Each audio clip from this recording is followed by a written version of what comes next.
And supposedly we are live. That's what the red light says. Unfortunately, this did not, kick off as I had planned. Expected to have a few more people. It says there's 5 watching right now. Not sure who they are. If you're watching, please open the chat. Let me know you're here. I would like to get this discussion going. Yada yada yada is here, and he's not talking for some reason. I'm not sure why. So this is going to be a very one-sided discussion, and that's not very fun for me or for anybody else. And Alfredo Apaitos, according to Steve, just pops in and leaves, and I don't know why. I was trying to talk earlier, and you didn't respond. Are you here? Yeah, I'm here. Can you not hear me?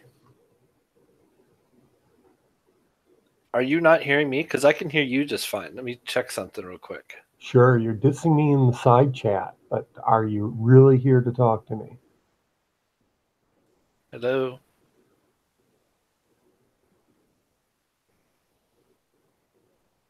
Well, I'm just going to listen to music now.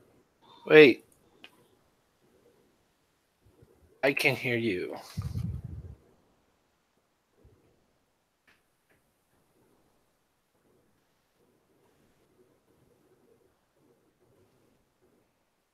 I can hear him on the feed.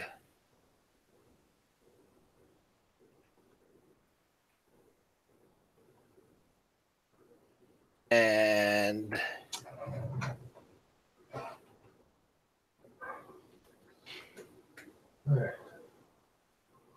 apparently he thinks I'm dissing him because he can't hear me.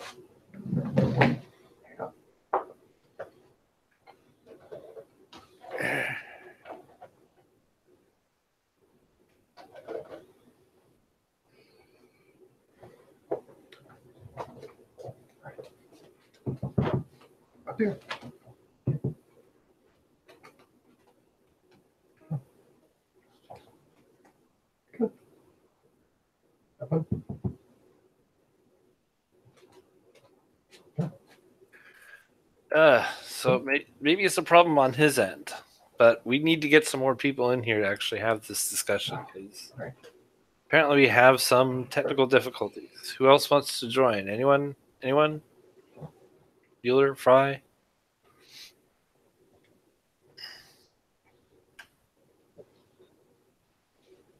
We got 7 watching. No one's typing in the chat. No one else wants to join. This is fascinating, as Spock would say.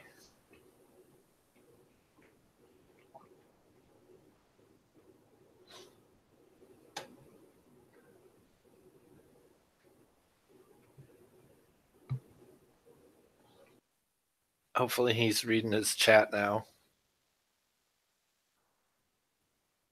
One of them, anyway. Because I can hear him just fine. He cannot hear me. I'm not sure why.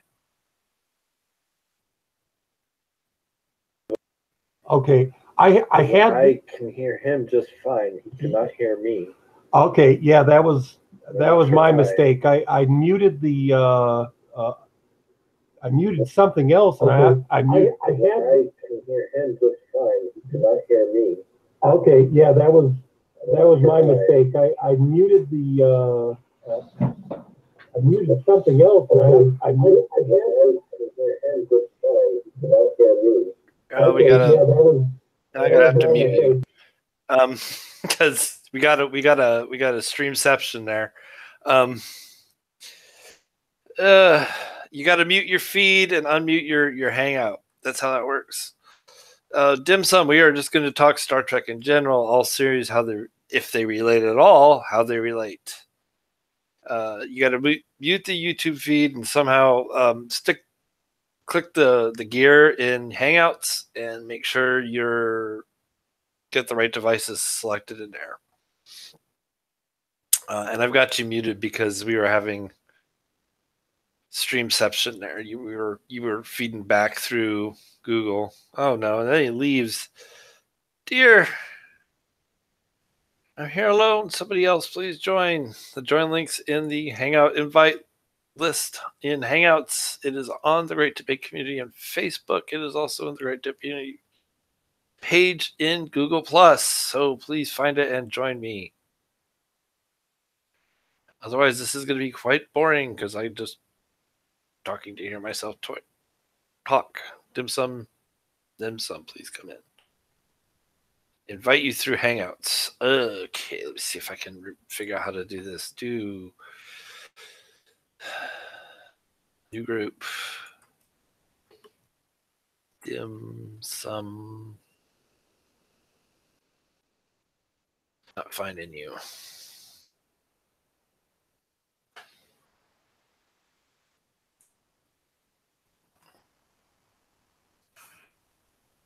Arnie Cheerspell is here. Okay, let me add these guys back in. Show and broadcast.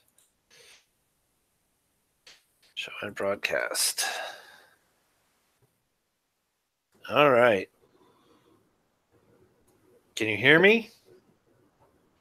I can hear you. Can you hear me? Yes, I can hear you. Loud and clear? Yes. Yada, yada, yada. Can you hear me? Am I being received by anybody? Yes, you are. Raise your hands about if you can hear me. All right. Is anybody speaking right now? Because I can't hear them. Yeah, I am speaking right now. Can you hear me? Yada, yada, yada. I don't know how to solve this problem. I'm just going to go into side chat. Technical difficulties. All right. I need to find a way to get a hold of Dim Sum because he wants to come in too. We're going to get there. We'll get there. Dim Sum. Let me find him on Google Plus. Dim Sum. Dim.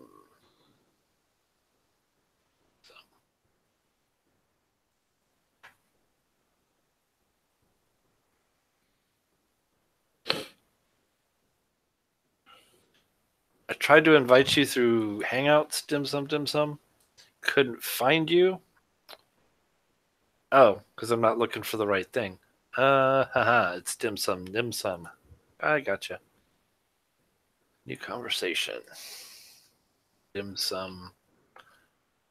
Oh, come on. Still not finding. Dim Sum? I hate Google. Do you know Dim Sum? I've heard of him before.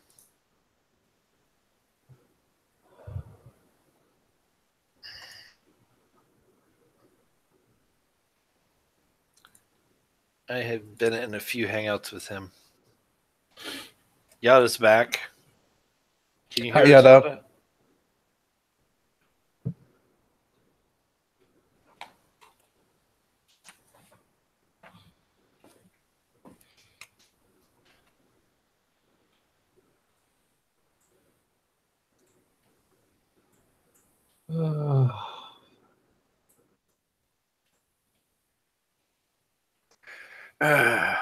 Okay.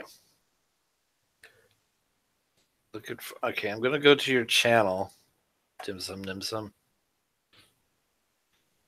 And you don't have any subscribers or anything. And there's no messages. So that's not gonna work. I don't have any subscribers nor messages. No, like I can't even leave a message on his YouTube channel. I know. We're getting there. I hate to waste the 8 hours we have here. Dim Sum. Go to the GDC G Plus. There's a link there. Yeah, it's in there. It's in the GDC G Plus. It's in the Facebook for the Great Debate Community. Okay, he says it's okay. Yada yada yada. What the heck is going on here? Yada yada yada. I am in this video call. What's this? Is search? Okay, let me try that. Okay, yada yada yada. Went to the live chat. New conversation. But, okay, if I hit. His G plus is a long number. Plus. I know how to use the number. I just follow. Yes. Now he's going to have 2 followers. He's going to have a follower.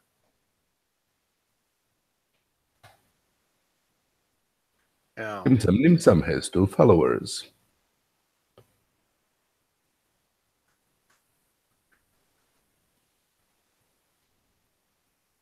And Hangout still is not finding him.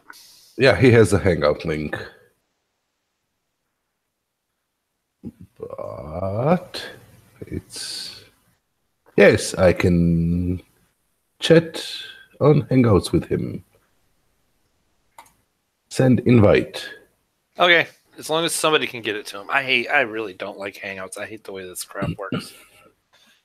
Like you can't. Nimsam, I sent you an invitation on Hangouts. Let me just get the link as well. Yada yada yada. We can hear you. We can hear you just fine when you come in. It's just that you can't hear us through Hangouts. You can hear us through YouTube, but when you do that, it feeds back through your microphone, and we can hear ourselves repeated over and over again. So we get streamception, and that's bad.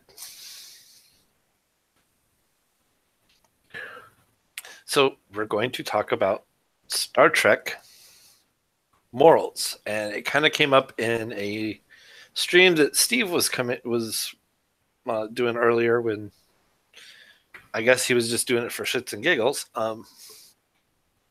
And the subject of Star Trek come up, and the idea that the Federation was actually the bad guys, that people saw humans as kind of the jerks of the galaxy, that kind of stuff. And what are the moral implications of what we do in the universe, and so on and so forth. Because so far we haven't gone there yet.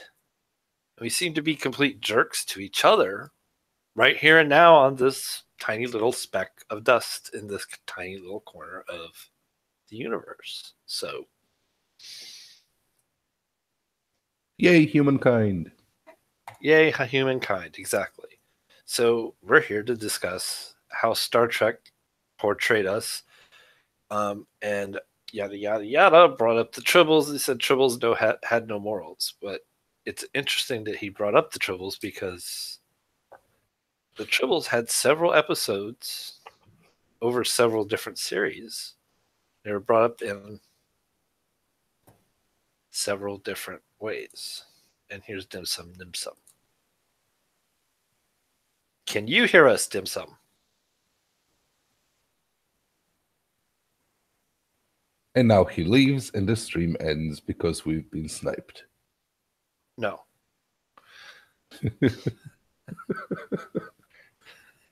Dim Sum? Dim Sum. We can't hear you if you're talking, so there's something with your mic. So, but if we get him and yada yada yada at the same time, how about now? Yeah, we can hear you now. Okay. And you can hear us. Yay, that's 3 people talking at once. Cool. Awesome. Just double check, is my camera off? Yeah, it is. Okay. Right on. And awesome. Windows keeps telling me they've got an update for me. I don't care.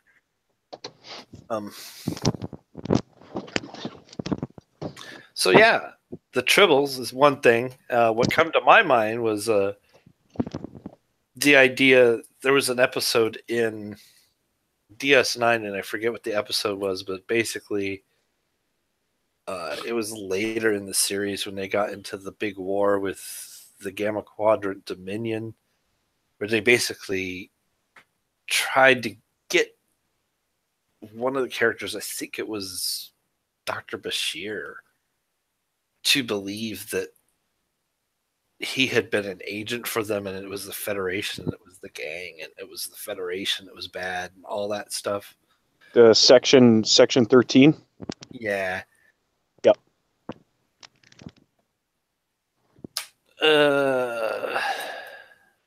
Were you a mod for? Are you talking about Stephen McCrae's channel, Brian? Brian's asking for mods. Because this is not Steve McCrae's channel. This is his other channel. I don't know if he'd appreciate it if I just randomly modded people. But,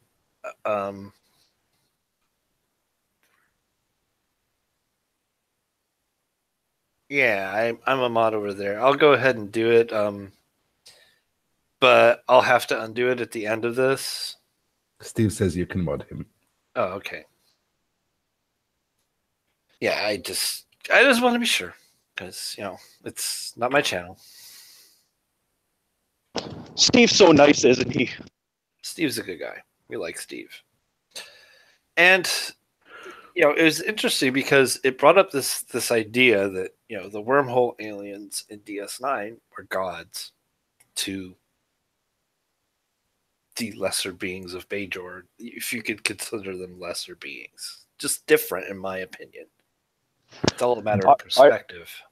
I always considered them just less invasive Q in my own head, right? Kinda. That's one way to look at them. And the fact that they actually, like, Benjamin was like a half wormhole alien, half human hybrid thing. I don't know. That was just a plot twist that wasn't needed, kind of. What was a way to end it? It was a way to end it, is what it was.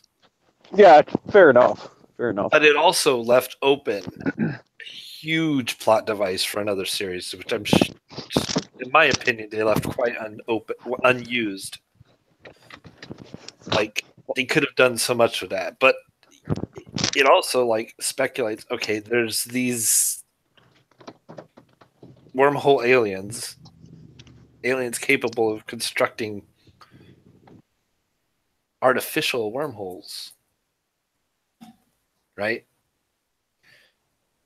And then what do they think of all these goings-ons? They were ready to ignore it. They had their own war going on. Yeah. Right, with the paw race. It had nothing to do with anybody else. Well, if you actually really think about it, their war was just starting and finished, already concluded. Right. Because they don't have linear time, so. Right. They had to go to us to understand linear time and to figure out how to help us. That's why they had Benjamin in the first place.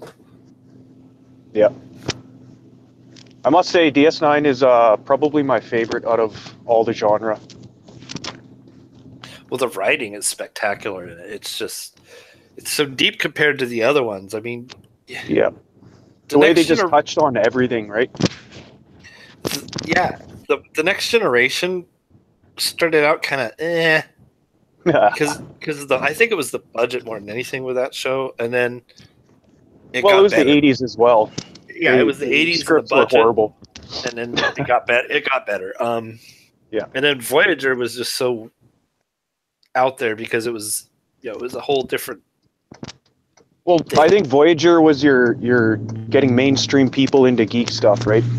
Right. So it's Underworld for. It was also an echo of the original series because it was new aliens. Every week it was a new thing with Voyager. Yeah, very true. Until they got to the Borg again. Well, come on, that's the only reason that series lasted so long. And the Borg was a way to end it as well. It was like, how they actually got them to come home? Because how else were they going to get them to come home? They had to figure out a way, right? That's how they had to end it. Forget that the Borg gave us 7 of 9. Right. Commander Cleavage had to come out of there somehow. So you get all these but the morals is like, okay, so what if we go out there as people I mean, the Prime Directive, it sounds like a good idea.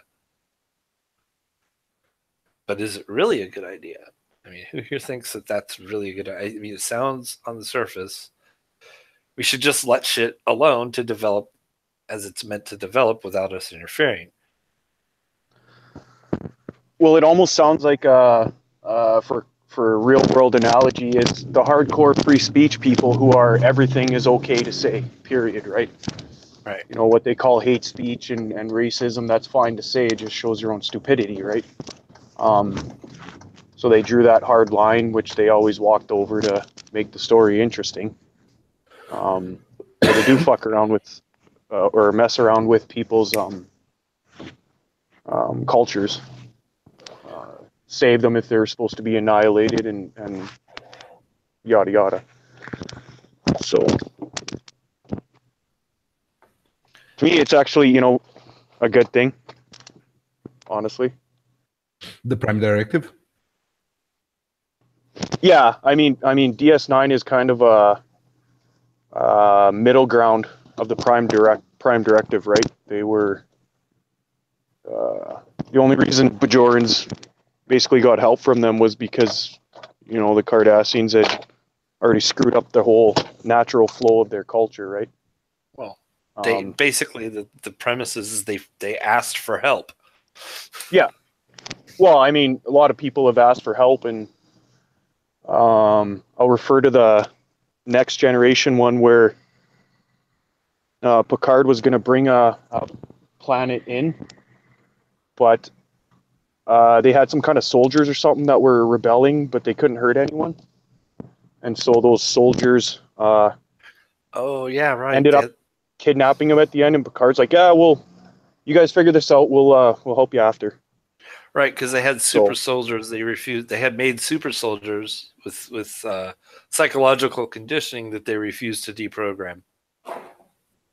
Yeah, or they couldn't, or whatever it was. Yeah. So I mean, that's the benefit of the Prime Directive. You're like, yeah, you cause this mess, fix it. You got the other end that everyone wants to help, which is, you know, their planet's gonna you know, implode or something.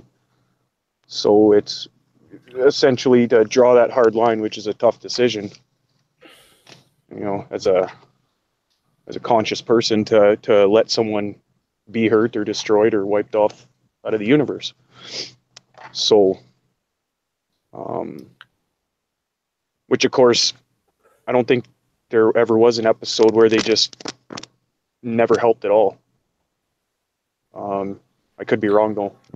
Oh, there was a lot of talk about whether they should help or not, and whether they should violate the Prime Directive. Oh yeah, and usually they did. Yes. Well, in the original series, they rarely brought up the Prime Directive at all. Like, I don't even think it was that big of a thing. Except in some of the ones where they were dealing with like really primitive races. I don't know, I'm too young for the original series, and by the time I got into it, I just couldn't stomach the retro sci-fi tech. Right. I mean, it's corny as hell. It really is. And if you look back at the special effects and the way it looks and everything, even DS9 has an episode where they harken back. This goes back to the tribbles that yada yada yada brought up originally in the chat. He says the tribbles have no morals. That brings up another moral issue. Like, what about other races? Like the Klingons are conquerors. Their whole thing is we have to fight to survive. It's a big bad galaxy out there, and if we don't take what we need, we're gonna die. And that's kind of the way they think. That's just them as a species. Is it morally wrong for them to think that way? Well, not to them it isn't. Which is the stance that the Prime Directive is supposed to, you know, let them figure out what they want to be, right? Right, but when it starts stepping on your toes, oh, of course you push back, right? But if I think it was the same time, they had this. They had interstellar travel. They had warp travel, but but if it was before, they'd still have to let them figure out what they want to do. As soon as they had warp travel, they were no longer under the rules of the Prime Directive, right? Yeah. Prime Directive applies only to pre-warp civilizations. Kind of. Because that was about first contact. Like you didn't talk to people that didn't have warp, right? Yeah. You could talk to people that had warp because they were going to find you anyway. You know what I'm saying? That they were reaching out to the people outside of their SAR system, so they were going to find you or somebody else that they were going to talk to. So it was inevitable at that point that they were going to talk, but you still wanted to let their society do their own thing, basically. You mean the part where you obey their laws while in their domain? Yeah, that kind of stuff. Yeah. Okay. It's kind of almost a mix of Buddhism in there. Buddhism with capitalism and social. What's that word? Socialist. It's kind of a mix of those three. Right. When on Romulus, do as the Romulans do. Well, yeah, no, strict moral code. Yeah, Romulans have different moral code, and Cardassians do, blah blah. But Romulans got a special kind of morals. No, I was just making a pun on when in Rome. Oh, fair enough. Yeah. Yep.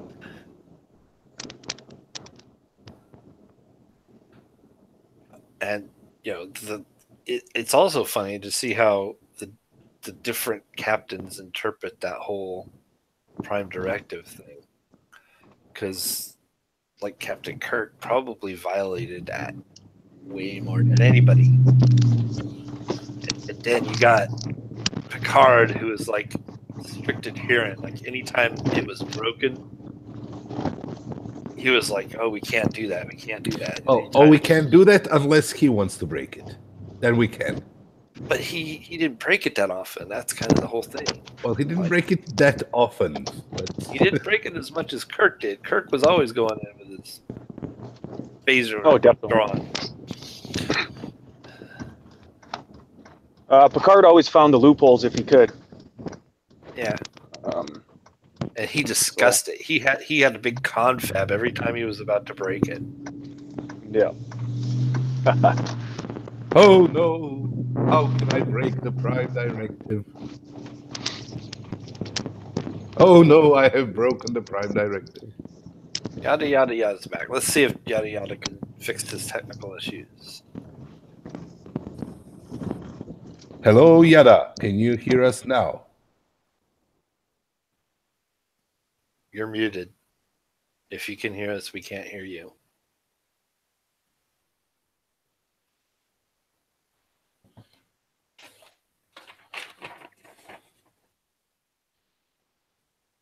Hello.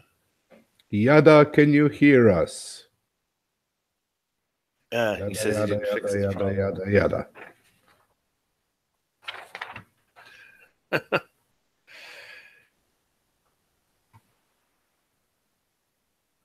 Okay, we should get Jordy to. Yeah, Jordy should go to Yada's house and fix his shit. I was actually thinking O'Brien would be better. That's a toss-up. Hey, I don't know. O'Brien kind of seemed to got the shit end of the stick and make everything go, but Jordy just had all the new stuff.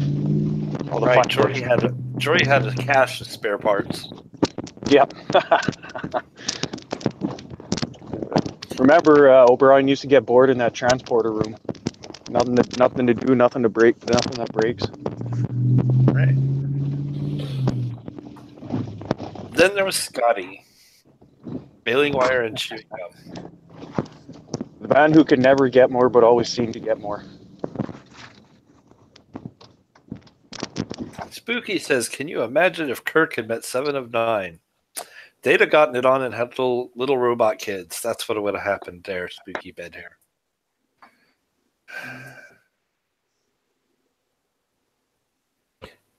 Can you Was it imagine ever mentioned? Go ahead. Can you imagine if Spock met 7 of 9? They would have just talked slowly and deliberately for hours. Oh, that would have been like a computer learning a new language by itself. That would have been like AI. That was weird. That's Anyways, what I miss? Everything. It's the end of the show. Bye, guys. See you later, Barney. Yellow. Oh, Wait, is it really the end of the show, or is Barney messing with me? Barney's messing with you. Oh, Yeah, it's we barely got we barely got people in here now. oh. Well, I wanted to, the last show, I wanted to bring up the episode of DS9 where, where basically Cisco and Garrick get the Romulans involved by killing, who was it, a senator? Or they killed a politician. Senator Kreenak. That's one of my favorite episodes, man. Yeah, I know, right? Oh yeah, that's right. They actually do something to get another party involved. That is basically Yeah, they forge documents and trick them to go there, and it's just a big plan to kill them. And and they really actually at the end he says he didn't have any qualms about it whatsoever. Yeah, Garrick is like Garrick explained to Cisco like what happened. You know what I mean? The senator knew it was a fake, but Garrick is like, okay, you know what? Let me blow up the ship. So even though they find it, even if they find the data rod, any imperfections, it's going to be due. It's going to be due to the crash.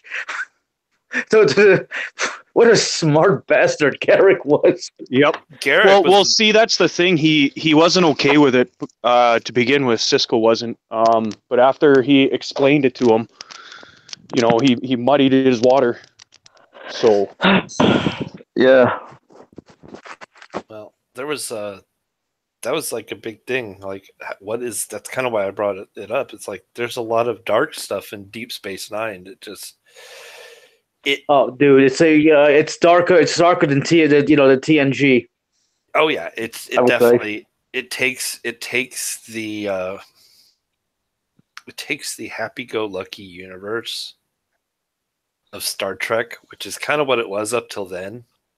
Because you had the movies, which up until that point had been kind of silly. You had the Borg, which was probably the biggest enemy up until that point. But they got soundly trounced, even though it took a lot at Wolf 359, but they finally got their asses kicked there. And they went home with their tail tucked between their legs and had fun in the Delta Quadrant years later. But, Deep Space Nine was that big gap filler where we had a war that had many fronts, many parties involved, and that's what war looked like. The Dominion War. I love the fact that the founders were basically Odo's people, so he was conflicted. Well, I mean, shit. He was conflicted. Well, let's see. Am I loyal to my people or my friend? You know what I mean? It's like, I love that. Yeah. Well, it kind of holds true like today. Like the people who have that conflict today, and in this world, I love the way there's a lot of parallels in today's world when it comes to this war. It's almost a parallel of jihad if you think about it. So I was thinking it was more like World War II. Yeah, you could draw that parallel too. I mean, Ducat is big. You can make the argument that Ducat is basically, was a space Hitler. No, Stalin. The founders would be Hitler because they wanted to control, but the reason I said wanted to kill everyone. The reason I said jihad is because Ducat and what's her face Kai win, eventually go with the paw race, right? Who are in opposition to this wormhole aliens, because that's how it ends. And it's like, okay, whoa, wait a second. This really just escalated at that point. And that's how it's like.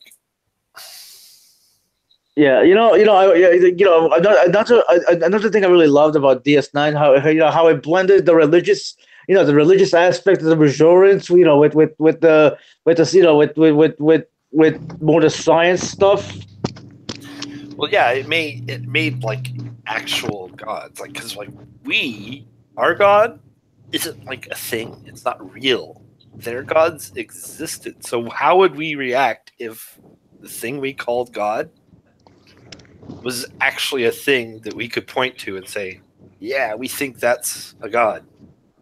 And then there was a bunch of people that didn't think of it as a god because they could relate to it differently. Yeah. There was also a TNG episode where they were studying a cousin of the Romulans, and one of the people got hurt, and I think so. They thought Picard was a god. Yeah, they were. And I like how he explained it. Yeah. Yeah, they thought he was a god because. And it got me thinking. Go ahead. Sorry. No, go ahead. Well, no. I mean, when I saw that episode, it got me thinking. Wouldn't an alien look like God to us? I mean, assuming aliens came down, when we were primitive and interacted with us, like Picard. Picard didn't want to do that, but I guess he was forced to, right? Because I think, I think not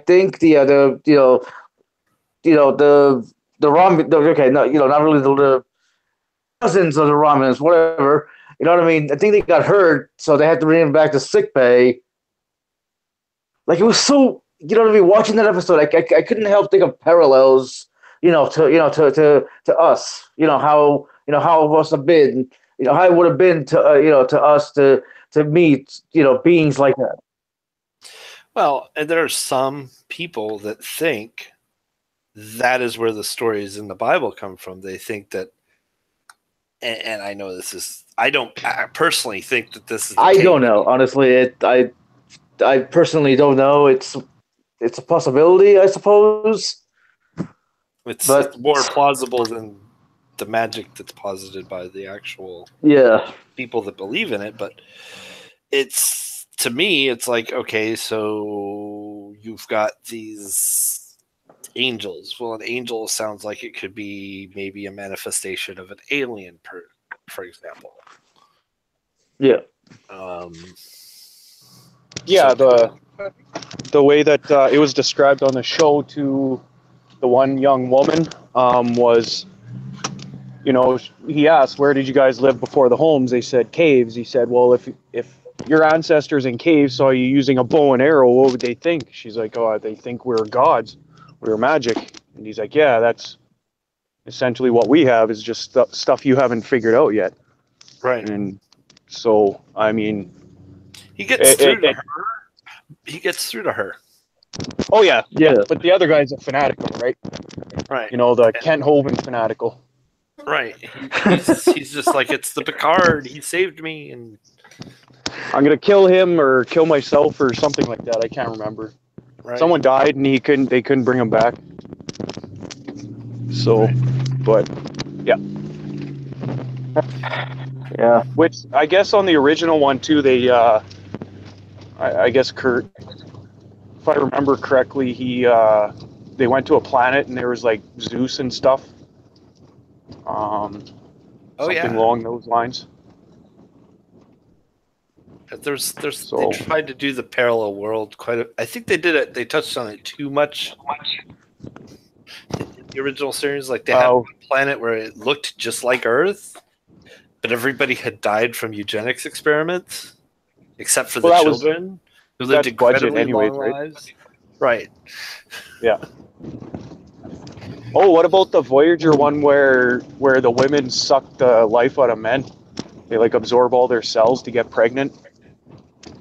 So it's just a planet full of women, and when men come, they literally Wait, strip them of their DNA cells. Is it Or Voyager? Yeah. Yeah, I it's think Voyager. it was. Yeah, I think it was Voyager because one of the Chinese. Okay, I'm gonna sound racist now, but You're talking about Kim, Ensign Kim. yes, thank you. I can't remember all the names. Before you go make a slur here. Yeah, he's Korean, by the way. but yeah. Apparently, they told him that he actually came from their planet or something. Essentially, almost hurting him or something. That was a weird one. It was patently Yeah. absurd that he came from there, obviously, but that was their Oh, method of reproduction. Yeah. To go out and entrap males. It was totally the Superman beginnings. They just sent him and his dad far off into space somewhere. I mean, another thing I liked about Deep Space Nine is that basically, going back to the God themes, even the founders were considered to be gods by the Vorta. You know what I mean? Like, the changelings basically altered the Vorta's DNA to make them the way they are. Well, so they basically owed everything to the founders. That's why Wei Yun and the rest of them were loyal to the end. And the Jem'Hadar. Yeah, they do.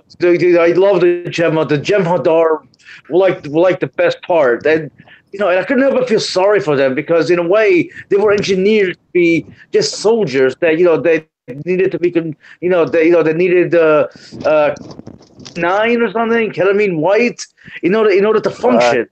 Yet somehow there was one Jem'Hadar who managed to get past that need. That was such an interesting episode. I think it was established through actually pretty reasonable thing is that he actually isn't addicted to it and his body makes his own. So if you think about manufacturing, every 1 in 1 million is going to be defective, and that just happened to be his defect. But it was also established that the Jem'Hadar aren't exactly as loyal as you think. I think he actually said in that episode, they're the reason they got him addicted to that is because they wouldn't just worship them as gods like the Vorta would. Yeah, like the Vorta do. So right, because they wanted them to be able to think a little bit more than the Vorta do. The Vorta are to be in command to make sure that they follow the line, but they are to actually be able to think on their own when the Vorta's not there. It's kind of a synonymous. No, it's more. I think it was more of the Vorta are never asked to go on a suicide mission, right? So, and again, it parallels the real world with the methamphetamines that the Blitzkrieg soldiers were getting from the Nazis and some of the special teams that the U.S. were using in Britain. Yeah, because pretty much everyone on that war was taking some form of meth. I got a question, Dim Sum. What is with your mic? Are you? Oh, I'm driving. I'm on my phone, so maybe my mic's wobbling around. Okay, so am I cutting in and out, or? No, I'm just noticing some comments in the outside chat. So. Okay. Yeah, they're like wondering what's with your mic and da da da da da. I'm like, and I noticed. Yeah, it was. I don't. Really it was probably flapping against my jacket. Yeah, that is kind of bad. Yeah. Yeah. So it's hands free. So it's just like I said, DS9 is one of the most well-written series I think I've come across in a long time. You get especially when it comes to Star Trek. I mean, you look at the movies. Some of the movies are good. Some of the movies are bad. A lot of them are bad. They don't really stand on their own. You have to put them in the movie series, and like it's a good movie. Like The Wrath of Khan is a good movie. But then, yeah, I liked First Contact, like First Contact, where they go back in time and they have to help. I'm forgetting the name right now. You know what I mean? Like going to space. To finish the warp drive. that's a good one too. Which, funny enough, leads into Enterprise. Yeah, that's how they started up Enterprise. Then there's the Voyage Home movie, which for the time was a good movie, but there's people don't see the relevance now because that was like the whole Save the Whales movement. And to get to that movie, you have to watch The Search for Spock, which is how to raise someone from the dead if they happen to be a Vulcan who dies on a spaceship and could put his mind into somebody else and drive them absolutely insane in the process. So, I mean, that's kind of a bad movie. It's not really a good movie. Search for Spock. Then there's 5. We don't even talk about 5. wait, is 5 the hold on, which one's 5? Is that I'll look it up. I'll quote one line up from it and you'll probably know why we don't talk about it. What would God need with a starship? That's all I'm saying about 5. All right. Is that the one where Kirk and the Doctor get charged with killing the Klingon ambassador? No, that's the one after it. The Undiscovered Country. And that one actually is a good movie. Yeah, actually, I remember as a kid, Worf, Dorn, whoever played Worf, that guy, he's in it. I didn't realize Michael Dorn. Yeah. Michael Dorn. He played their lawyer, and that was actually a good one. Generations wasn't bad when you got Kirk and Picard in the same movie. Yeah. That was their first Member Berries movie. Yeah. And it was kind of weird because it brought Guinan into the picture and a bunch of other characters. That again was a crossover with the Tribbles movie. No, it wasn't the Tribbles. It was never mind.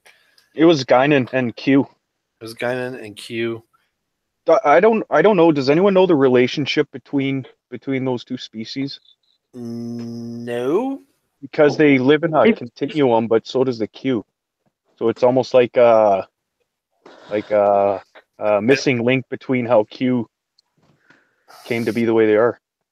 Honestly, once I had this book called IQ, like I comma Q, where they mention where they mention a race of beings called the M. Like there's a Q continuum. But then there's the M, who I think are just as powerful as the Q, or more so. And there was always the animosity between them. I don't know. I gotta. It was mentioned in one of the books. They obviously never mentioned in the show, but I love Q. Well, Q with the snap of his fingers, he can do anything. Well, Q is kind of a good character, but I think they overused him. Would you say if there actually is a canon M species, maybe the prophets are the P's? P, Q? Like a whole alphabet kind of thing, or the Q might be the last so far? Maybe, but the prophets don't really hold on. The prophets don't really have a body, so to speak. The Q continuum. Then again, the Q. You know what I mean? Maybe it's just like a new consciousness. Because if you remember on TNG, the one loser engineer, Pickle, or everyone called him Pickles, or Barclay. Barclay. Yeah, Barclay. Yeah, Barclay. He they called him broccoli. Got sent a message. Oh, broccoli. Well, I knew it was some kind of vegetable. No. I think it's Barclay, but yeah, go ahead. Yeah, it's Barclay, and yeah, but yeah, he got a message and he rigged up the ship's holodeck, and they got sent to the center of the universe, there's that speaking head when they got there. Yeah. I don't think I remember that in the TNG. Yeah. Wow. Yeah. And then, of course, there's the original where they had the floating people as well, right? Yeah, he couldn't extract himself, but they could extract him from the computer. Yeah. Yeah. Yeah, it was really weird. Honest... Sent them basically like warp 10 or something so they could go infinite speed. Yeah. Oh, speaking of warp 10, apparently in Voyager, if you remember, what the hell was that guy's name? He manages to go warp 10 with Janeway and for some reason they turn into lizards. Yeah, it gave him some side effects because the doctor said he had something with his DNA. Oh, you're talking about Paris. Reaction. Talking about Paris. Yeah. Tom Paris goes like into some warp 10 kind of weird thing, and like de-evolved him. De-evolved him or super evolved. So much to talk about with Star Trek. I just don't know. I don't know where to begin. Yeah, there is. There's a lot, but it's to me the morals of not interfering with other species is kind of like you have to. What is the point of going out there if you are not going to interact? And capable. It's you don't interfere with their inner functioning of their government, right? Right. But you do interact, you do explore, you do trade. But if they say no, you got to pretty much suck it up. Right. I mean, you respect them as a group, but at the same time, there is a certain amount of. I mean, I guess biology has to take a certain perspective on it too. Like if two people feel attracted, and I hate to bring religion in on it, but religion says, two people of the same sex of the same species can't even be attracted in some cases. But what happens if somebody is of a different planet? That's a good question, actually. What would they... What do you think fundamentalist Christians would think about that? I personally think they'd be against it, but then again, I don't know. So, that's just my bias. Are the fundamental Christians like the Hasidic Jews, where you need to convert to get married? Well, that's another question. Would religions try to spread their faith into other species? Would we have? And that's kind of frightening. Doing that, would we have to say no? You can't really do that. Like you really, really, really can't do that shit. I mean, it's bad enough we allow them to indoctrinate human children. Never mind the children of other species. For fuck's sake, we can barely keep them out of our public schools. Yeah, right. I think that's the point of the Prime Directive, is to stop that. That kind of stuff. Yeah, absolutely. And humans themselves, as it seems, don't have a religion. Klingons do, but they killed all their gods, so they don't really give a shit. But so they say. You still got to be accepted, right? Well, there's that Jadzia and Worf one. To be able to say you killed your gods, you have to believe that those gods existed in the first place. Well, it's one of Worf's non-jokes. We killed our gods because they were too much trouble. Right. Yeah. Yeah. Steve McCrae.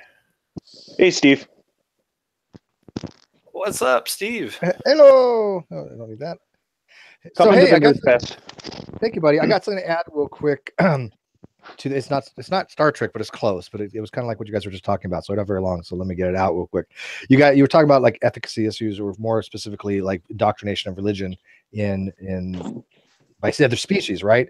Well, did you guys ever watch the Babylon 5 episode where there's a race of species that believe that if you got cut into, your soul would escape and you would be eternally damned? And so the doctor on the Babylon 5 station had this ethical consideration. What do I place first, the life of the patient or their religious beliefs? I think Star Trek also did that. Because what happened was the doctor could save them, but it required surgery, and the parents would not allow their child to be cut into, because they felt that if the child was cut into, the child would no longer be their child, but this demonic soulless entity. That's you ever see that episode? That's tough too. I mean, you never saw it. I won't spoil it for you.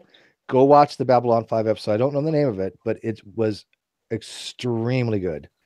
See, I have to go watch Babylon 5 because I never really got into it. I got into Farscape, which was a good series. Yeah, I've seen all those. And let's see, of course, Star Trek. And what was the other one? Stargate. Stargate was good. All three of them. Stargate's awesome. Yeah. Well, I mean, Steve. Has anyone watched Earth Final Conflict when that was running? No, but your mic is. Sounds like you're eating your mic, dim sum. Are you eating your mic? Don't eat your mic. They're not really nutritious. But Steve, what you just said, I think is a parallel to the whole anti-vaxxers. In a way, let me rephrase it. In a way, sort of. Sorry, it probably doesn't apply. Never mind. No, I mean, I can see a correlation there. People don't want their skin punctured, thinking they're going to get some kind of weird thing from the like autism from the vaccination. But we'll watch this episode. I wish I knew the name of it, but all I got to do is look in Babylon 5 and species that doesn't want their kid to have surgery. It's pretty sad. It's a sad episode, but you should go watch it and tell me what you think of it. Anyone watch Orville? With Seth MacFarlane? I love it. That would kind of draw the same parallels of the episode with the two guys, because everyone's a male on their planet. Yeah, and exactly. They had a girl. Yeah, and they did. Should they? The ethical issue was, should they allow them to convert the baby boy to a baby girl, which was standard in their society?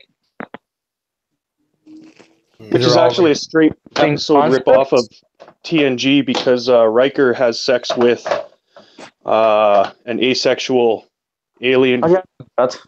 Well, Riker would have sex with anything, so. Oh yeah. Well, Picard was too old; no one would buy it. Yeah, well, I'm sure even Riker and Data had a little thing going on. Data got.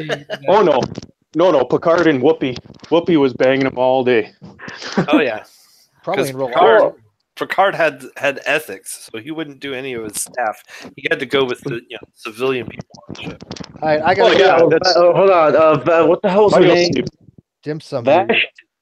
Dim Sum. No. Can we fix Dim Sum's mic? The outside chat's probably losing their eardrums. Can you guys hear that? Yeah, am I loud or? No, it just sounds like you're eating I can your mic. Speak quieter. No, not your voice. It's crackling a lot. Oh, like a bad connection, or okay. What is that woman's name that he meets on Risa? She winds up exploring the universe with Q, but then Vosh. Yeah, yes, Vosh. Thank you, Vosh. Yeah, I mean, he fell in love with her. There was a whole thing going on with him and Beverly Crusher. They teased that for 7th season. Come on. Yeah. And also apparently if you remember in the third, I think it was the second or the third episode, it's infected with this virus that makes them all drunk, and that was great. The inhibitions. Yeah, he and Data have a thing. I forget her name. Tasha Yar. Yeah, the one and only time poor Data gets laid. Yeah, I don't get it. She was getting. They were having that little romp thing, and then she got fired for being a Playboy. I'm like, wait a minute, you're having a show about you're having sex with an android, and you're worried about being topless in a magazine? What? Wait, what? Is that why they took her out of the show? Yeah, supposedly. Crosby. At a Playboy layout or whatever. Yeah, supposedly that. I think that's what the story was. I mean, I remember the episode where she died, and that was, I swear that was one of my favorite episodes because the effects were just for the time cheap, but the story of it was just like this like skin of V. Like I just love that. I suck at talking right now, but because you love episodes where people die, right? Midnight. Yes, I'm a sadist. I don't know. I just people die. I like that episode. Oh, shut up! It was so abrupt. I think that's what grabbed people because you weren't expecting a major character to die in the first season. You didn't kill major characters off first season in back then. No. Yeah, but I gotta go. So continue on. Have fun. Yep. Enjoy. Bye. There, Steve. But yeah, that was definitely an awesome. And I really like the character. The skinless. I forget it. You know what I mean? Because it's literally called Skin of Evil. That's the name of the episode. Yeah, Skin of Evil. Like it was awesome. Because Picard goes down to the planet and be like, you know what? I'm gonna leave you here. I'm gonna tell everybody not to come to this planet. And the guy's like, ah! I'm like, dude, you have yourself to blame. Okay, if you were nice to me, maybe Picard would have taken you off the planet. But he can't be nice. He can't be nice because the people that created him were the people who shed all their nastiness and created him in the first place. So it's kind of a catch-22 for that poor little shit. Yeah, but then it brings into question. Is he just?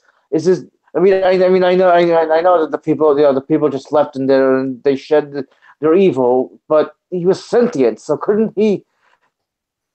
Think about it; it raises a lot of philosophical questions. Oh, well, I think Picard actually touched on it and said they know nothing about him, and for all they know, he's a criminal that his people left there. Yeah. Yeah, I mean. But if he was being honest when he said he was as he said he was, oh, Shannon Q, you want to come in and talk to us about Star Trek? We would love to have you in here, Shannon Q. You could take this conversation to a whole next generation. Boldly go where great debate hasn't gone before. Yes. I gotta love these puns. Shannon, I love you. Let me get you a link here. I'm sure you could write whole books and analyzing the various aspects of each of Star Trek. Yes, it is Nerd Bukkake. All right, Eric W. Fine. Can I just say that that I really loved do cuts cunning throughout DS9, like and also yeah. Go ahead. He's so duplicitous. He really is. I know, right? He is. The Cardassians are supposed to be equivalent to snakes, and he is the perfect representation of the snake from the Bible. He really is. Yeah. I'm really glad they revamped his character and gave him a new concept. Because he was the first Cardassian in the Next Generation, where they changed captains. Yeah, it's where Picard was gone, so they gave him a new captain. And Riker was pissy with him, and he's like, okay, here's what you're going to do. You're going to say I'm an idiot, and I'll fall down, and I don't do my job, and blah, blah, blah. Oh, yeah. Another thing I really liked about... Do you guys remember the episode where Picard gets kidnapped and he's held by the Cardassians, and they torture him, saying, how many lights are there? 4. There's 5. I think that was a nod to the MK Ultra. Jesus. Oh my God. Just that episode. Just at the end, there are 4 lights. Like just that episode. I really hated it. I can't articulate myself well, but that episode just always gets me because it's so good. Because the interaction between Picard and and the Cardassian, which I'm forgetting the name, where Picard, where Picard digs into him, by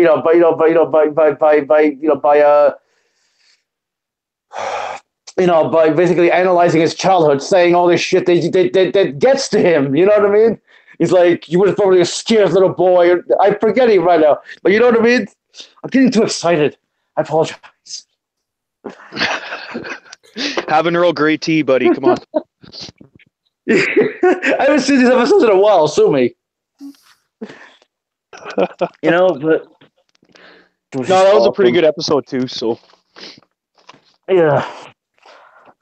I think everyone likes the dark episodes. If I'm hearing everyone right. Here we go. Shannon Q. Hello, Shannon. Love Shannon. This will make the whole broadcast. Hey, Shannon. Hello. Hey. I'm gonna step out for real quick for I have like 20 minutes. A nature break. Talk about Star Trek. What's happening? What are we talking about? Everything Star Trek. The morality, the religion, the ethic. I don't know. We're just going all over the place. Yeah, we're just going all over the place. What's happening? I'm not watching Discovery. Yeah, I don't know. Maybe I'll get around to it when it's on Netflix. But for now, I'm like, okay, I'll just nah. I've been watching it on Cody, Enterprise was a and I'm wash. only like 3 episodes in. And I'm like, what do you think of it so far? Kinda. Shannon, what do you think of it so far? I found the establishment episode like a little bit dragging on a bit. Like I get that they needed to really establish her backstory. I'm only on episode 3, so I'm not quite getting where it's going. But I mean, the captain seems like he might be a little bit nefarious, so I'm not sure what to think about it. But it took place before the original Trek, so maybe it was, and it's during the Klingon War. And I'm still kind of confused if it's taking place in the alternate universe that was established by the movies, or if they're keeping true to the original tenets of like the canon of the original series. By alternate universe, are you talking the Through the Looking Glass one? No. Well, kind of, yeah. Like when Spock came back in the movie, like the new iterations of the movies. Oh, okay, yeah, okay. Like, because when Spock came back and Vulcan got destroyed, which takes place after Discovery. That took place after Discovery, so the timeline would still be this. I'm working it out in my head right now. I'm so excited. I never have anybody to talk Star Trek with. My boyfriend's Star Wars, so I'm really talk amongst yourselves. I'm just excited. So are you talking about morality? Yes, go ahead. Well, it said morality, right? So what about Star Trek are you guys talking about? Well, what's your opinion on the morality of we first talked about the Prime Directive. Is it a good thing? Is it a bad thing? Is it necessary? Is it? What's your opinion? I think it's necessary. Like if we go out into the universe, what should our level of interaction versus what nature will drive us to do, that kind of stuff. It's really deep, actually, when you think about it. That's a good moral question, because if a species is about to like destroy itself or engage in immoral activities, do you intervene? And that's a good question. Yeah, we also touched upon the fact that Picard was considered a god in one episode by these, but they weren't really, they were similar to Romulans, but they weren't as advanced. You know what I mean? If you want, there was definitely a good conversation when you walked. I'm ruining it. When you came in. I'm ruining it perfectly. No, you're not ruining it. I'm the one who's ruining it for not being able to reiterate it. But yeah, I just saw Star Trek and I got so excited. I just had a thought. They don't interfere with other cultures, but they seem to go on a lot of planets with thriving life, plants, sometimes animals. Right. Wouldn't their intervention on that planet actually potentially stop the growth of sentient beings? And, would they take that into account? Or could potentially spark the growth of sentient beings. Exactly, right? Like, token. have they ever thought Anyone know if they've ever thought on that? Oh, I don't know. Maybe they're more so thinking like they can't change the course of beings that already have sentience rather than creating. Well, are you talking about like in reality? I know they think about what happens when we leave our probes, for instance, on other planets within our own system. I don't know about the Voyager probes, which have officially left the solar sphere of influence.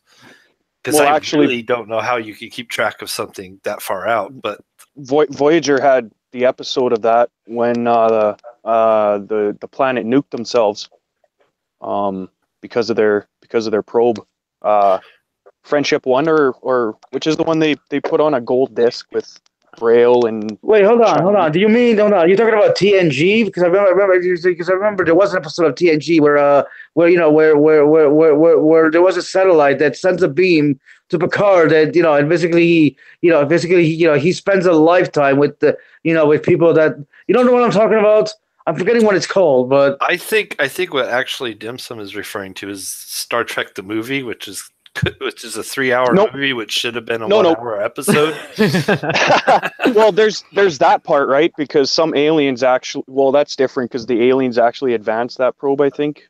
Yeah, I could be wrong, but I'm talking about the Voyager one. They find a planet and it's completely in a nuclear winter, and the Earth's probe, we actually sent it out. It's a real probe we sent. It has a gold disc on it with different Chinese writing and a whole bunch of stuff from Earth. That was it's one of the first ones.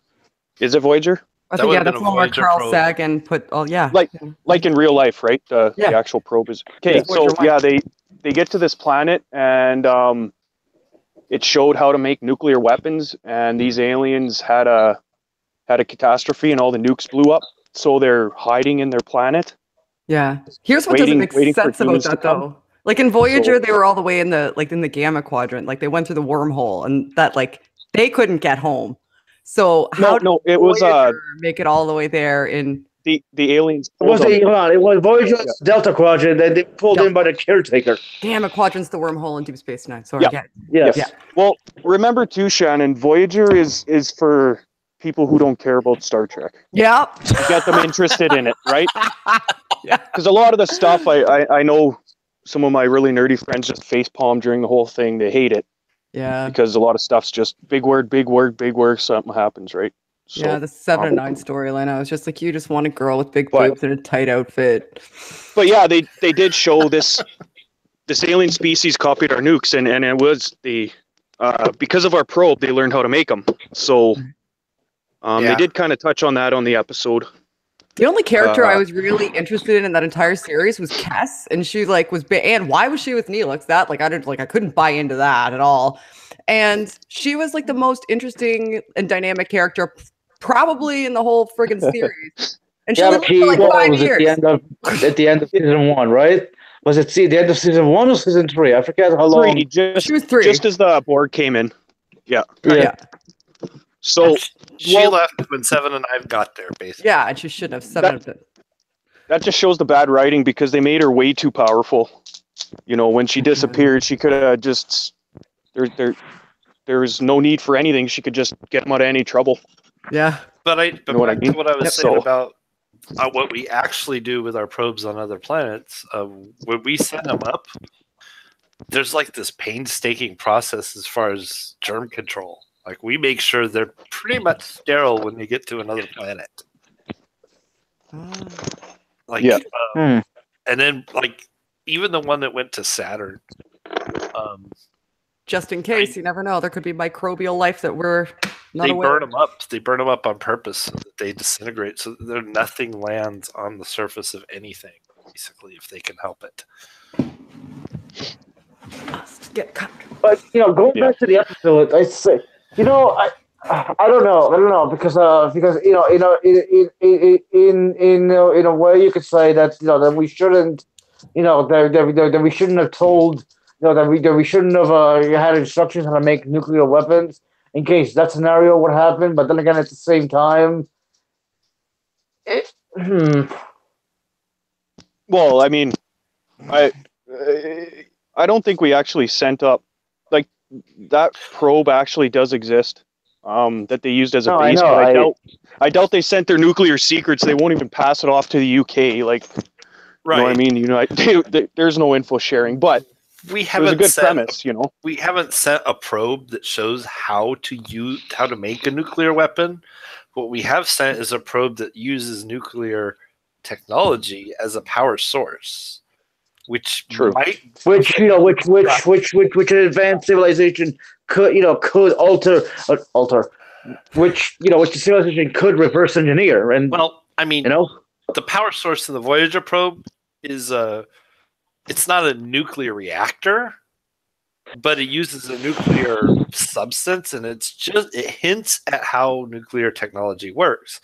And if they use that to figure out, okay, this substance was radiating, and we could find this substance, you've just now exposed somebody who didn't know about, for instance, radium and uranium and plutonium to their existence, and the fantastic things you can do with nuclear technology at that point, and the destructive things that go along with it, which before they didn't know. And that alone, that existence of that technology out in the universe that wasn't there before, is our fault because we sent it out there. Yeah. I suppose it's our fault, but then again, we don't even know, we don't even know what's out there in the universe. For all we know, there could be technologies on another planet that just sitting there waiting for someone to find it. True. I mean, there could be stuff out there that would screw us up royally if we figured it out.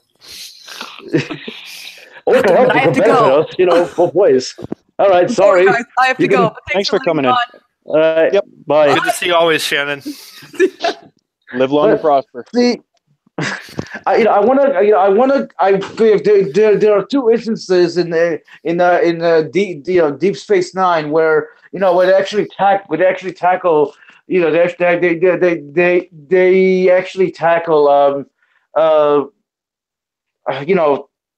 disrupting a society or something. Like there was this one episode where it was Jadzia and O'Brien, right? They were on this planet, where if people if people went to a certain point, they disappeared. Do you remember the one? Like there was a generator at the middle of it that they needed to fix. Yeah. Then. Go ahead. Oh no, I was just gonna clarify. Yeah, that's where their whole society just phases to another dimension every so often. Well, no. That's the third one. I'm talking about the one where everybody's a hologram except one guy. You know what I mean? You know what I'm talking about? On Deep Space Nine? Yes, it was on Deep Space Nine. Where the doctor, they're seeing if he's a spy. No. It was on Deep Space. Yeah. I know what you mean. The guy who ran from the Dominion created his own little city on a planet. Yeah, right? Using a holodeck, and he's like I've been here for years. I watched the people in my village grow and be happy. I remember thinking to myself, oh, I know which one you're talking about. The holographic generator is broken. Yeah, the holographic generator is broken. And if they went past a certain point, they would disappear. And hold on, I think Odo was there because someone else, because they were trying to find out what happened to her mother, this girl's mother. Then obviously they found out that it's a generator. It was. You know what I mean? I was just thinking to myself, okay, these people are holograms, but they're real. They're like, it just got me thinking, like, well, then what the fuck is real? What? I don't know. I can't put it into words, but it just got me thinking, like, what a real person even is. Like, you know what I mean? Yeah. I don't know. I'm sucking at this. Well, those people were just as real. They grew. They adapted. They had kids. They took on their own personalities. Yeah. So.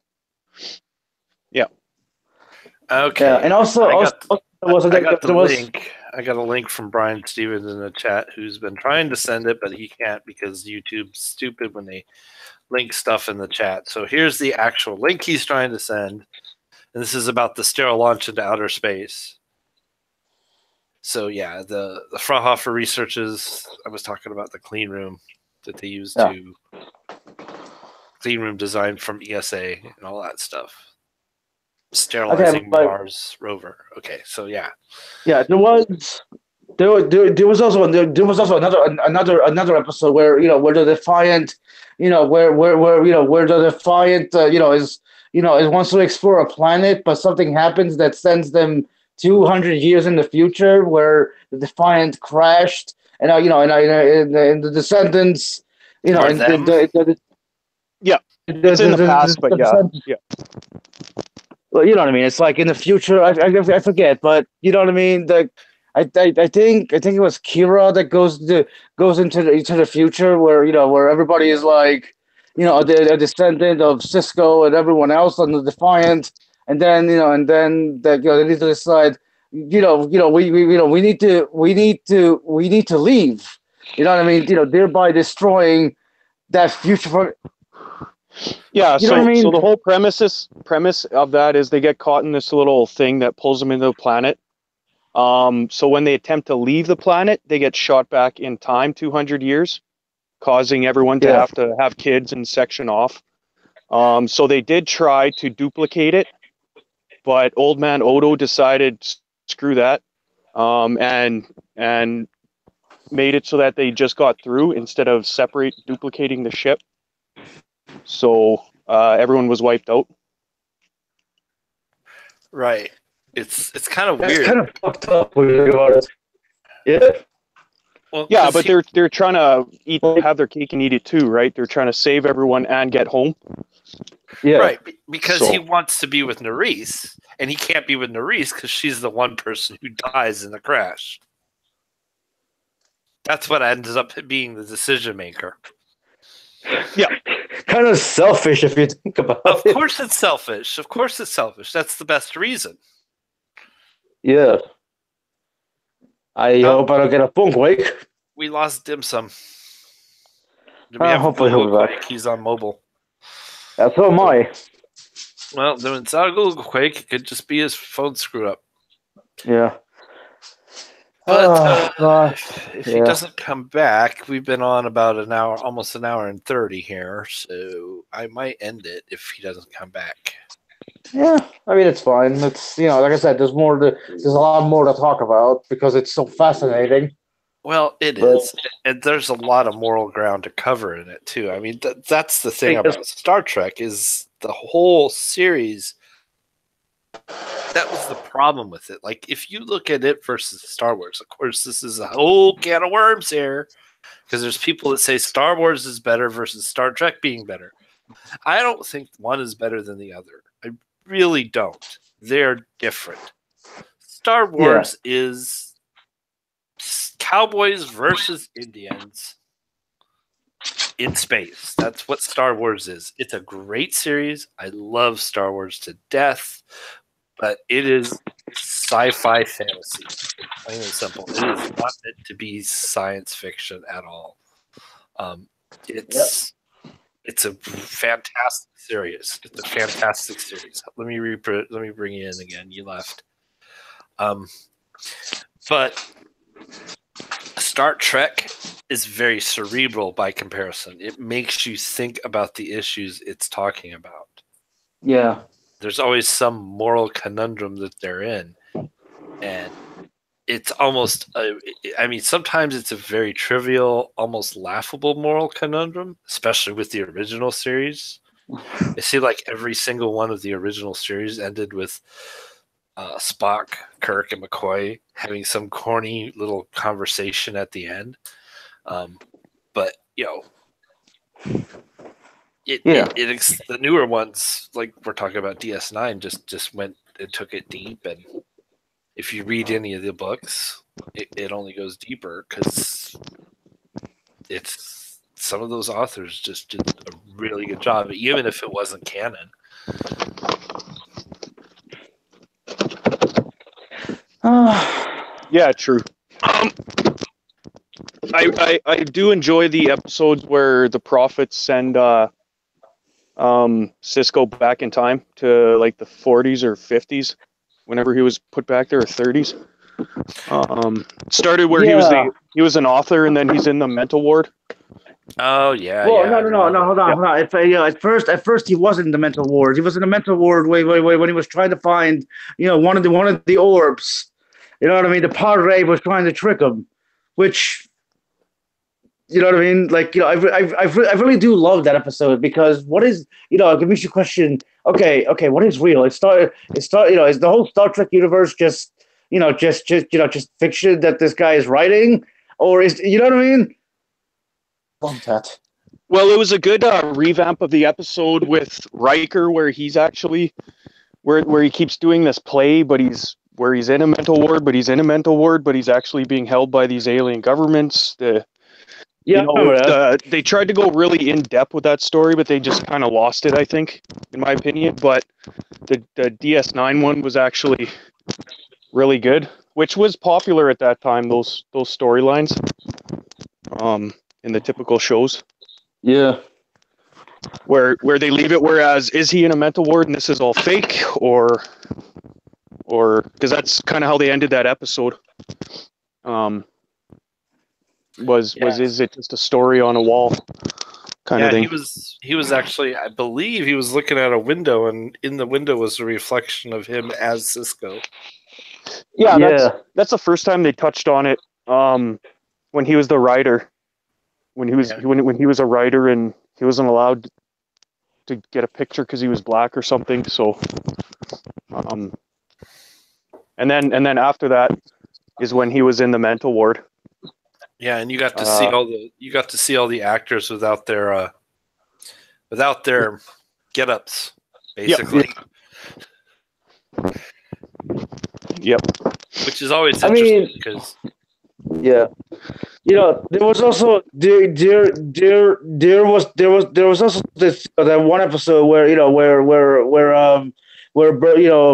O'Brien spends 20 years in a jail cell with this guy, but it turns out it only like 3 hours or something. Oh God, that was an awesome episode. I know, right?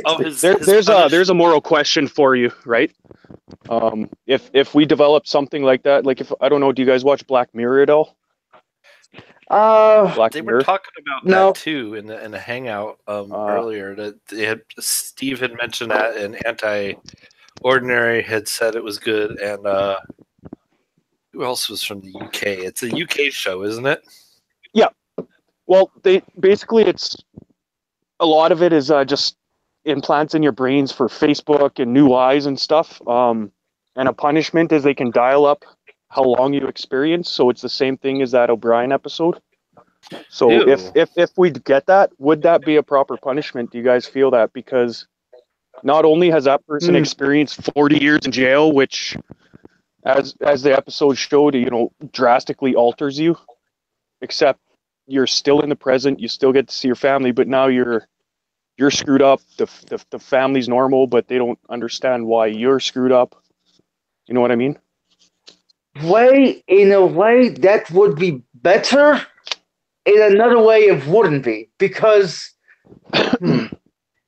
exactly right. That's actually a pretty good talking point, I think. Well, the thing with the one with O'Brien is the method that they used to do it worked on their species, but it messed up humans, like physically screwed them up to the point. Yeah. No, I don't. They had to basically. Well, I think that was more of if you remember, you guys were talking earlier about the episode where they think Bashir's a spy, and he said that humans are more easily adaptable to being locked up than Klingons. So Martok might not know his stuff or whatever. So maybe this species is even more than humans used to being locked up, because real punishment in jail is to separate you, segregation, which is really really traumatizing for humans. with no interaction, and that's pretty much what is after he killed his cellmate. O'Brien was there for, I don't know, like another 10 years or something, or 15 years without anyone. So maybe their species develops better. Because of course that's it's possible that that whole experience was pre-programmed to play out that way.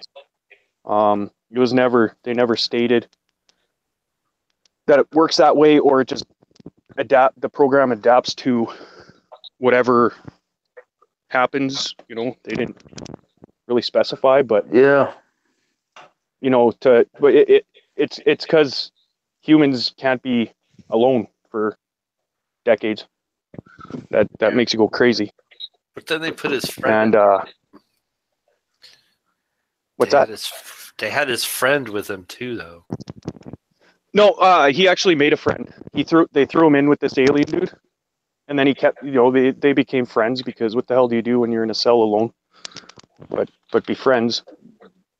And then he thought he was hiding food, so they're wrestling around, and he ended up killing him. But he was saving food for both of them. Yeah. Because I mean that they were thrown in harsh conditions. You know, no showers, no, you know, they starved them. Guards never came around.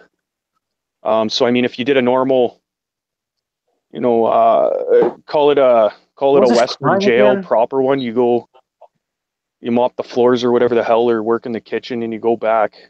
Yeah. Instead of an extreme environment like O'Brien got. You guys think that would, if we ever developed that technology, do you think it would be fine? Because from the family's point of view, say O'Brien killed someone, and they find out, oh, they did this, so 3 hours later he's free to go. But in O'Brien's head, he just spent 40 years in jail. But the family's like, what the fuck, you know? I'm still hurting because he killed this person.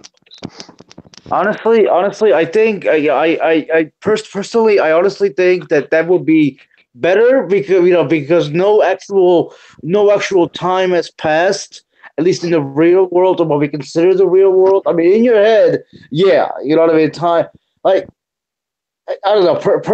Personally, I'd be up for that, because then your family only has to wait 3 hours versus 40 years. Like, you know what I mean?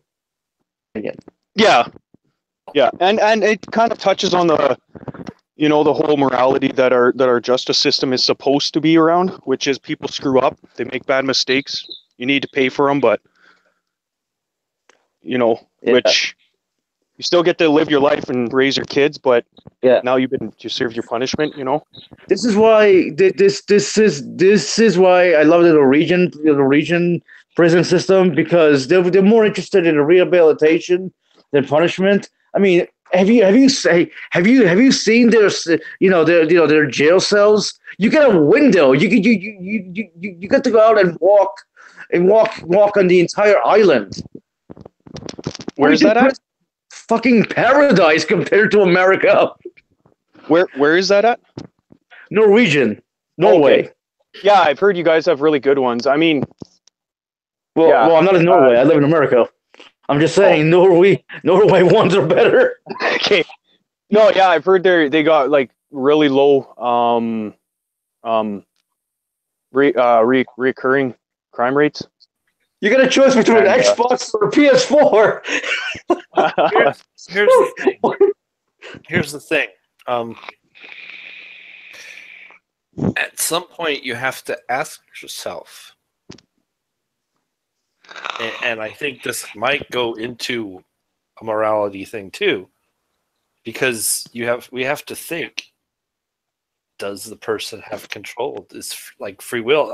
These are philosophical problems that we're going to have to hash out. And this goes back to religion too, like free will. Yeah, I was just going to say, I don't think free will is much of a debate unless you go through the religious aspect of it. Right. And so a lot of religions literally rely on the basis that free will exists. And if it doesn't, then that pretty much debunks the entire religious argument. And but from a scientific point, I don't think there's any argument that there isn't free will, like just from pure like zero religious. I don't know about that because they've done functional MRIs on people who have been asked to make decisions, and certain period of time before the person who's making the decision is aware that they've made the decision, the person doing the MRI knew what they were going to decide. So it's kind that of would probably. I think that's more of a brain speed and reasoning in your own head. Right, but are you making the decision you made because of inputs from the outside world that are random beyond your control? Were you capable of making a different decision at that point in time? Yes. Okay. Yeah. Yeah. You see what I'm getting at there? It's just kind of a I see now. I got kind of confused. Yeah. Yeah. Free will. The perception that you can make choices is not what's up. What's being debated is predeterminism is not the only other option. There's the compatibilism. There's other things that are there. Like, okay, yes, the universe can be a random place. For instance, us all being in this hangout tonight could be random because I sure as hell wasn't planning on holding this hangout, for example. I just happened to drop into Steve's hangout. He said, "Hey, Dave, you could open one on this," and I said, "Okay." I decided to do it last minute, and I never would have thought to do it if those chain of events hadn't happened. And those chain of events seem to be rather random based on. But here's my question: Dad, what the hell are we moving forward? Then if we don't have any free will and everything is predetermined. But it's not. There are random events in the universe. There are quantum events that are essentially random. The question is, like, I'll give you a good example. If you're hungry, right? Let's say you're getting hungrier and hungrier. Hunger is a state of your physiological makeup, right? You're sitting there, you could do nothing all day, and eventually you will need to eat. Okay, you will feel hunger, and at some point it will drive you to get up and go get something to eat. At some point, that threshold is met, and you make a decision to go up and go eat. Is that decision yours? Is that time yours to choose, or is that preset in your brain that potential in your brain has been met? That threshold has been met, and it's now you're past it, and you're hungry, and you go and make yourself a sandwich. Well, I mean, you could choose to ignore it. I wouldn't recommend it, but... Well, you could choose to ignore it for so long, and then you made the decision to go do that. And given the same set of quanta at the same set of time in the same condition of the universe, could you have done something any different? Would a better analogy be, no matter what actions you take, the end result of the game is the same? Is that kind of the route you're going down? Because I mean, the hunger thing is pure chemical. Right, it's pure chemical. Body burns fuel, and of course, eventually at some point, your body says, "Hey, dumbass, fucking eat something." Right? Pardon my language. He said, that's the same as if you're trying to fight sleep. You can fight it, but eventually your body just says nope and shuts down, and you pass out. Unless, of course, you got some kind of drug or something stopping you. So, well, like I said, it's a physiological thing, but it is a physical set of conditions that exists in the universe. And you could argue that anything you feel is a result of your brain and how it works. So, I mean, it's like, here's another example. So it's kind of a horrible, it's kind of a macabre, nasty, sick example, but it drives the point home. Say a man goes out and kills an entire family of people, right? A mother, father, and 2 kids. Boom. He goes out, kills them all. Now, as a society, we feel that guy needs to go to jail. Some of us feel he should be put to death for his crime, right? Okay, that's pretty much a universal feeling about somebody who does that crime. Now, he goes in, and most justice systems do a medical exam on people who've done that. Let's say they do an X-ray on his brain or a CAT scan on his brain during the course of this examination. They find he has a tumor. And they also discover that the tumor is what caused him to go out and commit his crime. Ah, Star Trek Voyager episode. I got you. Well, no, I mean, wait. They remove the tumor successfully. It's operable, and now he is fully cognizant of his crime. He remembers it. It feels the remorse of killing that family. Has he served? Has he been A, rehabilitated? Yes. B, is he capable of doing it again? Is he going to do it again? No. Was it really his fault that he did it? No. Yeah, I got you.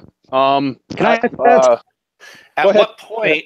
Wait a second. At what point is the thing that makes you do it undetectable? Like, what do you mean undetectable? Well, I mean, you could detect a tumor. What if the tumor gets smaller? What if the tumor is so small that you can't detect it? What if it's actually something that's? What if it's something that makes you do something that's beyond your control that you can't detect it? Okay, so I think there's already some settings put there in our law system where if they can't detect it, like down the future, let's say down the future they come back, they find out that someone just happens to be Irvine. Hello. So someone Irvine coming in. Hey. Let's just say every single mass murderer, let's say 100 years from now, we find out through DNA test or some stupid fancy sci-fi thing, we find out every single mass murderer had something like that. Right. From that point on, I believe that they would now be able to detect it. But if it's undetectable, then you would go under the category of a reasonable person or a normal person. And when you step out of that, because it would touch on the same thing, like, oh, I lived in a bad neighborhood, I was abused as a kid, you know what, these outside influences, where's the line where you are no longer responsible for your actions? Oh, I'm not saying right? I'm not saying we don't do something about people who do things like this. It goes back to how we treat people who do things like this. Do we punish or rehabilitate? That's kind of where I'm going with it. Like I'm in Canada, where I think we have a hell of a softer hand when it comes to all criminals, rather than the United States. I would tend to agree. You know, I have friends who used to sell drugs, but they wouldn't be on the corner flipping it to 10-year-olds, you know. Right. They sold to people whoever they wanted, whatever, you know, like stuff like that. So I don't think they're in the same category as someone who's selling meth to 10-year-olds on the playground, you know. So you got to add in a varying degree, which the States has a lot of minimum sentences, where Canada has more maximum. So I think in that case, you would, you know, you murdered all those people, you would probably have to serve at least, you know, what is it, 25 for, like it would be second degree murder instead of first. Right. Or I think that's where that line would be drawn. Right. And I can I give a? Well, no, I just wanted to bring up, there was an actual case of a man, who was a pedophile. He had a tumor in his brain. He was attracted to children. He had a tumor in his brain. They removed it, but he wasn't attracted to kids anymore. I think he actually did offend before they removed the tumor. But then the tumor grew. But I don't know the guy's name, but there is a real example that you could use. Here's the example I would use there. here's the example I would use there. And Eravine, comment on this. Have you ever been attracted to someone who wasn't attracted to you?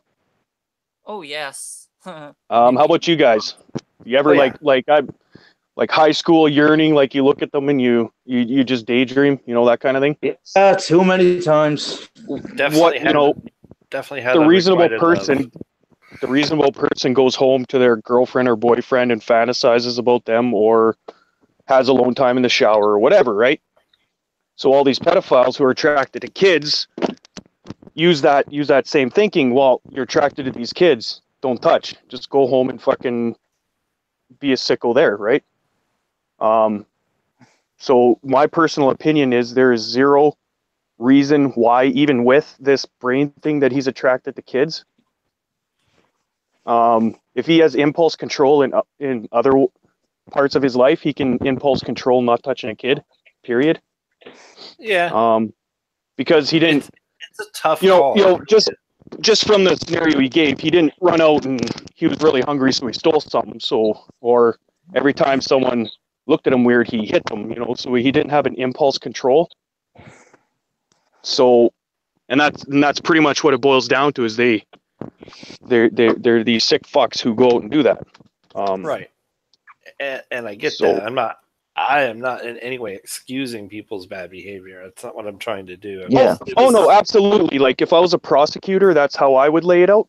Right. Because of course the defense is going to say this brain thing did that and that and that, and I would say, no, look, he had a job, or I'm just spitballing, but he had a job. He interacted with other humans. Everyone thought he was fine, and found out he did that. So right. Well, and I think that goes back again to how do we treat criminals, like in the justice system? There's two reasons to put people away in jail. One, or to kill them, like capital punishment, for example, which you may or may not agree with, but it does serve a purpose. It's a deterrent. And that's another reason we put people in jail, is to deter others from committing that same crime. Because it has a consequence, and that's one of the reasons. Like, okay, if you do X, you're going to go up for 5 years, or 10 years, or 25 years, or life. You will never see the light of day again if they catch you doing this. That kind of stuff. So that's the deterrent portion of it. It's not necessarily meant to be punitive to the person, although a lot of people view it that way. It's more of a deterrent thing. And then there's the quote-unquote supposedly rehabilitative part of it. It's supposed to help you as a person rehabilitate. To punish you, I don't know if that's actually effective any more than spanking children is actually shown to be effective. It puts fear into the child to stop them from doing something. It doesn't actually tell them why it's wrong or get them to admit to themselves that they have a problem. Yeah. Let me actually ask you something. Who do you think deserves to be executed by the law more? Let's say Ted Bundy, or someone who did his first crime and ended up killing one person. I don't know if you believe in execution or not, but who do you think would deserve death more? I would go with Bundy, mainly because he killed like over 40 people that we know of. Okay. Well, and tacitly, I would say Bundy, but I guess it would depend on the circumstances of the criminal the crime of the first person. The guy who committed his first crime. He's not a bad guy. He's an average dude. He's been in trouble with the law. He wasn't straight shooter, but he messed around. Someone who you wouldn't look and be like, that guy's evil. He'd be like, oh, that guy probably has a pretty bad history and made a couple bad turns and ended up killing someone. Well, I'm sure. I think the criminal justice system would be more lenient to to that person. You know what I mean? Given the circumstances. We'll say. Well, I mean, what do you feel like should be the final one? See, everyone's so far saying, but yeah, I'll get to my point though. Aveen, how about you? Do you know who Ted Bundy is? Oh, okay. No, sorry. It's a little hazy to me right now. Okay, well, he's a serial killer, like one of these evil guys, right?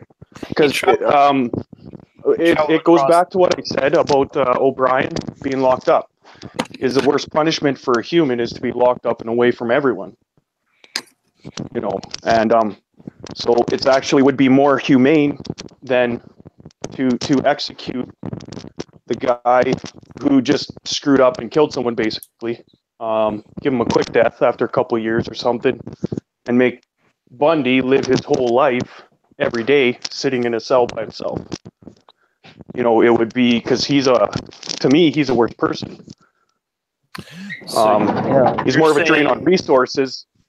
Like, they're both going to die in the end. You know, there's no loophole. You kill someone, you die. Who would you feel deserves it more? To me, you would make the guy suffer longer who did the worst crime. Because death is a finality, right? Right, you're saying... I'm not religious, so...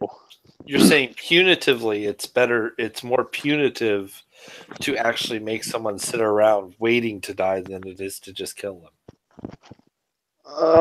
You know, the word punitive is kind of slipping my mind. Can you just clarify what it is so I don't look too stupid?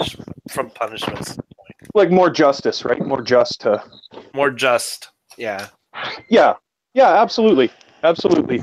Because the guy who sits for 25 years in jail for screwing up, you know, that's way more harsh than you know, Ted Bundy who goes through his appeals and they just kill him in 5 years. Because now his punishment's done, right? So, right. Yeah, but they waited 10 years to kill him.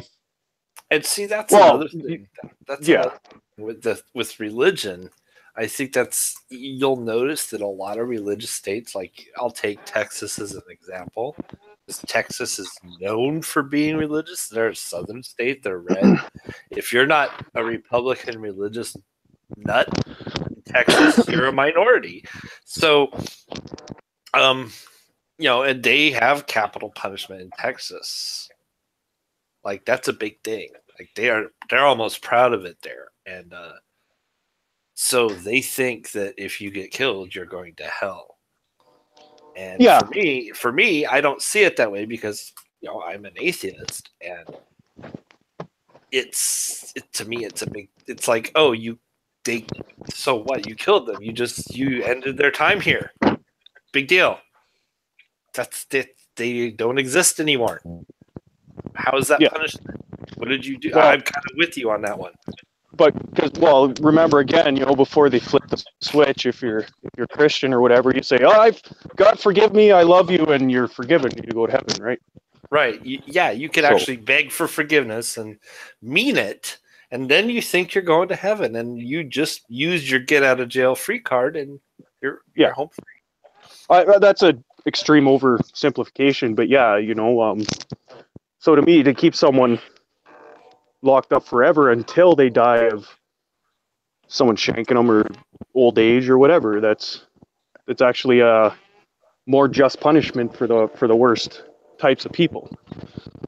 But I know we weren't really talking about this, but imagine if we gain, you know, if people, you know, if people live up to be 200 or 300, you know what I mean? Like how would that affect the punishment? I mean, they could still die. Leave them in there till they're done. You know, like, I mean, some of these people have like 200-year life sentence or 100 years or. You know, not just Ted Bundy, but some people have like, I think the highest one I heard of was like 400 years because they ran every murder guilty 50 years consecutive. So after 50 years, you know what I mean? So if we live till 200, these people hopefully will evolve their thinking a bit, learn some control. Yeah. So I think there was a guy that got 2,000 years. I forget. I think I remember reading there was a guy that got 2,000 years. Yeah. It was like, what the fuck? You'll never be able to serve it, but yeah. Yeah. So on this note, unless we go like Demolition Man. Yeah, on this note, I hate to do this because Aravine just joined, but we've been going for almost 2 hours now. And all right. Aravine, do you want to talk for a little bit since you haven't done much of anything? Did you have something you wanted to bring up?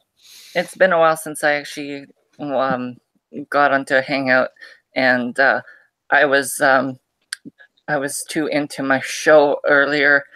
Not really anything comes to mind. Are you a Trekkie? What? Are you? Do you like Star Trek? Yes, I do. I thought you called it a Chucky. It sounded like Chucky to me. Trekkie, T-R-E. I know. K-K-I-E. Trekkie. My bad. I don't know. It sounded like. Never mind. Go ahead.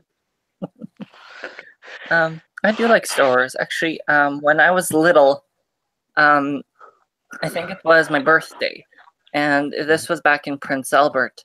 I think I was around like 15 years old. And me and my dad and my grandpa went to Walmart. And I loved Star Trek at that point. I just absolutely adored it. And I seen this big box full of Star Trek characters that were keychains. And I was really big into like collecting keychains and all. And it was around like $25. Well, that was a lot back then for a toy. Oh yeah, but these were like a set of like 25 different characters, and I just adored it, and I literally begged my dad to buy it, and I wouldn't shut up about it either. So that was, I think, one of the happiest moments. I don't actually know what I did with them. They're somewhere in a box. Well, at this point, I would suggest you leave them in the box because they're probably worth something at this point. Yeah, it just takes to find them. I probably buried them somewhere on the farm. So, what out of the genre, which one would you say was your favorite? Me? Yeah. You know, I don't know. It's a tough call. Yeah. Except for the old ones, because I think we're all young enough that was just too much. I still have yet to watch the new ones that came out. You know, all these vlogs and everything about it is scaring me away from even attempting to watch it. So, well, I kind of watched it. It's people. I think people are giving it kind of a bad rap, but at the same, I mean, it could stand alone on its own and be a good show. But they've gone off on this tangent doesn't really seem to apply to canon, and it's supposed to be the canon universe. So it's like, how are they going to mold what we're seeing in this new series into the canon universe that we see in the original series? Because it's supposed to happen before Kirk and Spock. So would you say, or even Pike for that matter? So if they did something like Orville or that Tim Allen movie and just kind of made their own, it would have been a pretty decent show, or? Yeah, but I mean, without the comedy, because it's real. Michael is a very serious character. Like, Michael is like deadpan one of the most serious characters in the world. Like, you took a Vulcan, Spock had a sense of humor compared to this person. So yeah. Would you? What? Okay. What?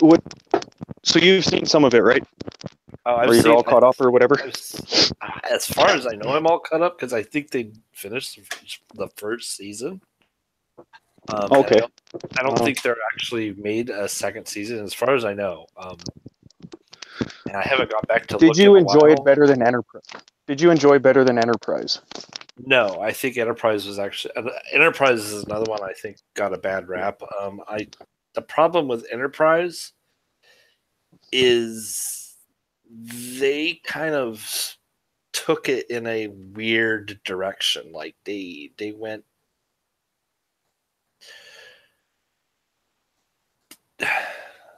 I don't know. The problem with they both went in weird directions that they didn't really need to go into. They spent so much time on the weapon in Enterprise that they could have spent, I don't know, doing something else. It went into the whole war zone kind of thing.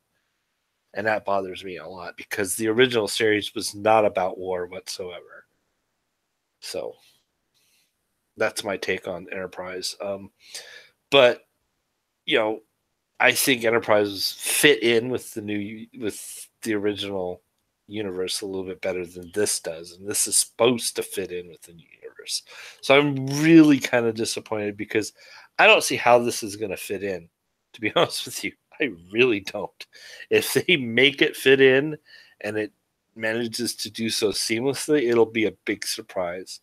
Because there's like Klingons, but they're not around yet. They should be, not to canon, right? Well, no, they should be because they're around in the original series.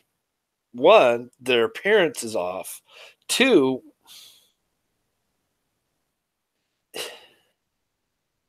they have all this different technology that doesn't exist in the new one or the original series. And granted, they didn't.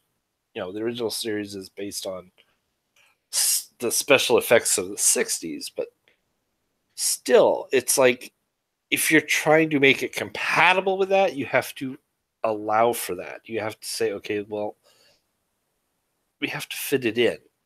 You can't have something that would be so far beyond those people and then say, well, we can't use that anymore. You have to come up with an excuse to not make that technology usable. And that's not So it's kind of like Michael Bay doing the across solar system transportation thing that they did in the first remake. Well, I mean, actually, since Enterprise was basically the universe, we talked about it before. How like First Contact, the Star Trek movie. Basically,